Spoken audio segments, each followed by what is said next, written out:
Unbelievable. And uh, your father, what did he think of all this?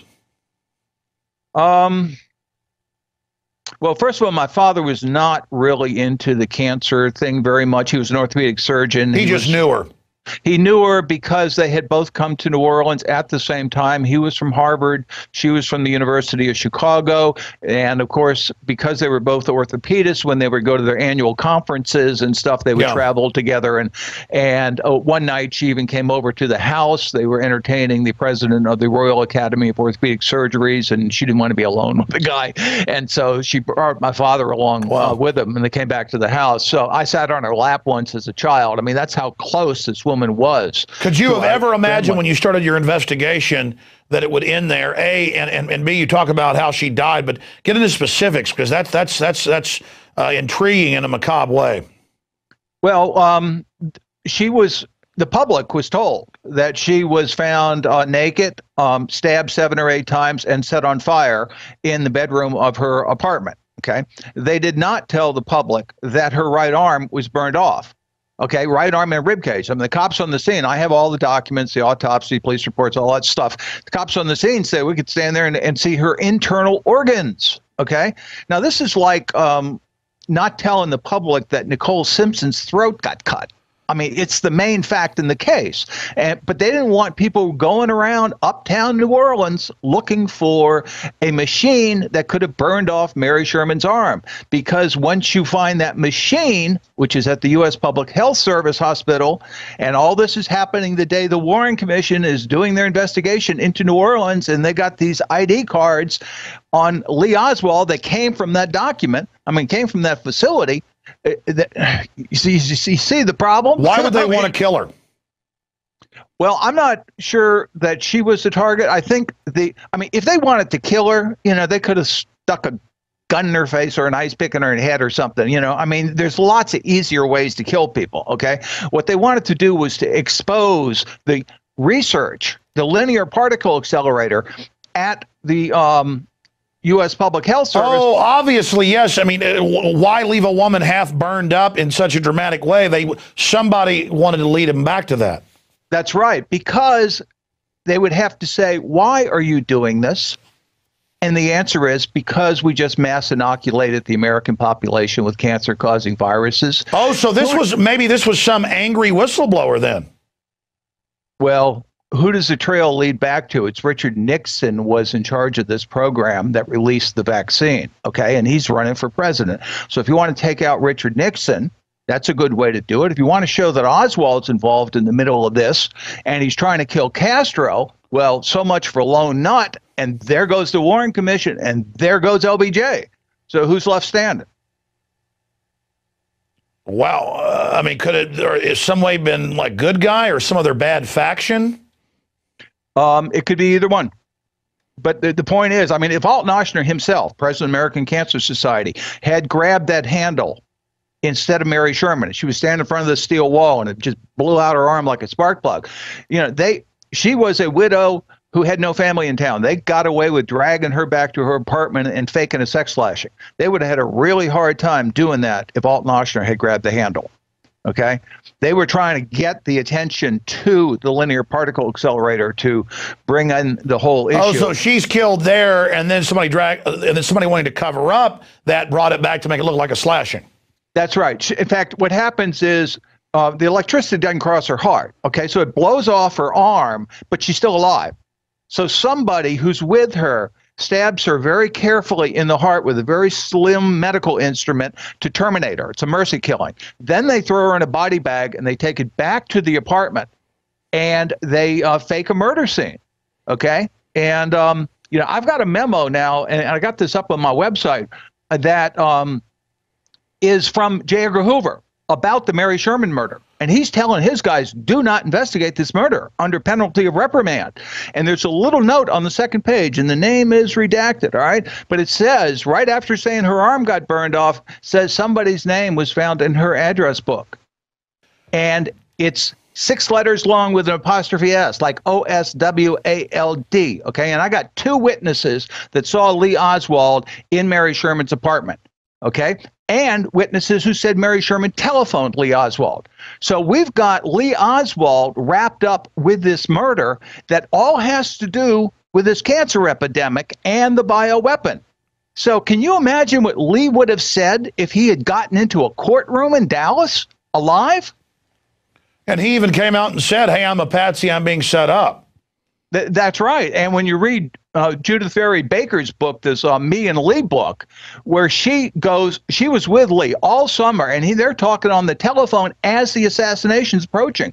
Lee tells her on July 29th, 1963, they're going to kill Kennedy and they're going to blame me. Wow. Yeah, I know her story is very credible. We need to get her on as well. You know what? You're really at the focal point of so many things that intersect, a key juncture to understand what's happening in our society.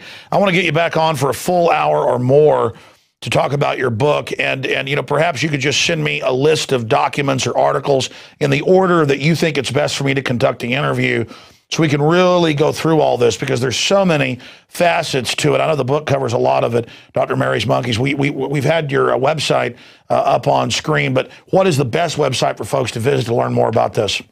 Well, it's Dr. Mary's Monkey, but you spell out the word doctor, D-O-C-T-O-R, okay? And that's my website. I've got about 10 hours of video on it. That Maurice Hilleman video that you were talking about was there. Judith's videos there, witnesses, other documents, all that stuff. It's an in-depth thing. I'm going to have, for the next 5 days, I'm going to have a Alex Jones special on the book where your listeners can get signed copies for less than the Amazon price. But in the moment that's over, which will be about June 11th, we'll get, June 11th, January 11th, excuse me. All the videos will be back up there. Good, good. Well, I certainly want to get you back on to break all this down, because, I have children, I have a wife, my grandmother, everybody, and the cancer is up several thousand% depending on which type of cancer. There's no doubt this is happening. You've got documents here, with them weaponizing it. And it's so cold-blooded, we've got to turn this around, and we've got to educate people. The point you make about polio, and then they call it an epidemic, and this is something in the last 50, 60 years, 200, 300, 400, 500 times. I haven't done the math bigger. How much bigger is the cancer virus contamination, which they admit is taken all these rare cancers and made them very common? Do we have any number of how many people have died from these cancers? You'd have to add it all together. Yeah, I figure it's about half of all the cases of cancer. The problem is that the SV40 is sexually transmitted.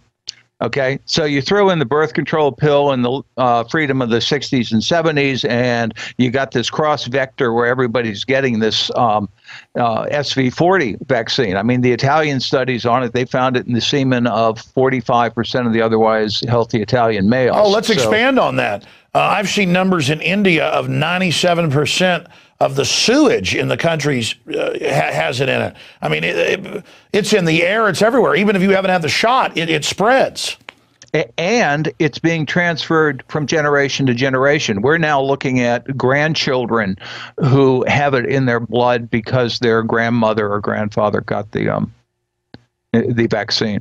This is a tragedy of biblical proportions, and it's going to change the shape of America and the shape of the planet, actually.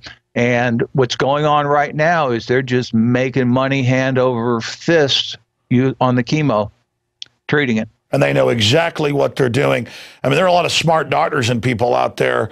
And of course, as breast cancer goes off the chart, they never talk about why is it increasing, or why are all these other cancers increasing. It's always, well, how do we find a cure? Well, the cure is not getting it to begin with. And of course, you don't even hear these companies coming out saying we've got a vaccine that that counters SV40, because even though they could develop one, because I guess they don't want to. Well, I think what they tried to do back in 1960 and 61 in New Orleans with the linear particle accelerator was trying to create a mutated form of SV40 that could be used for a vaccine.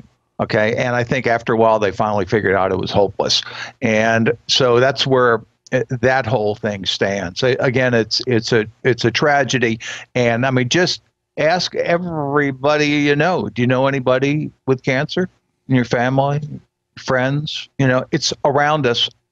There's young people, 15, 20, 30, 40, dropping like flies everywhere. I mean, I'll be getting my hair cut, listening to the women cutting people's hair, and like half of them got family with cancer or they got it. It's like getting a cold now, or spraining your knee, or I mean, it's so incredibly common. Well, Edward T. Haslam, Dr. Mary's Monkey, great job, and I really appreciate you joining us. I'm going to end the news here, but come back and say bye to you off the air. Thank you for spending time with us. Okay, thank you, Alex.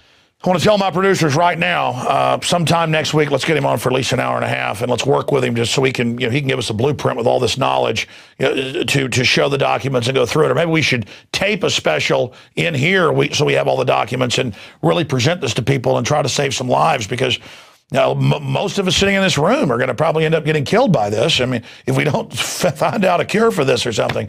I mean, this is just out of control and it's wrong.